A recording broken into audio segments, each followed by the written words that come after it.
नमस्कार, मी ऋतुजा आणि तुम्ही पाहत आहात लॉ विथ ऋतुजा. तुम्ही बऱ्याच वेळा बेर ॲक्ट वाचला असेल, पण काहीच कळत नाही, लक्षातही राहत नाही, भाषाही खूप कठीण वाटते.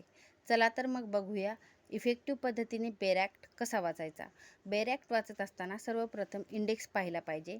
इंडेक्स पाहिल्यामुळे आपल्याला नेमके त्या ॲक्टमध्ये किती सेक्शन दिलेले आहेत, चॅप्टर किती आहेत, शेड्यूल आहेत का, हे समजतं. हे पाहिल्याच्या नंतर सेक्शन वाचत असताना सेक्शनचे हेडिंग वाचावे. हेडिंग वाचल्यामुळे सेक्शनमध्ये नेमके काय दिलेले आहे याची बेसिक आयडिया मिळते.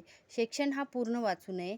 सेक्शन 2 ते 3 भागामध्ये विभाजन करून वाचावा, जेणेकरून सेक्शन समजायला सोपा जातो व प्रत्येक शब्द समजून घ्यावा.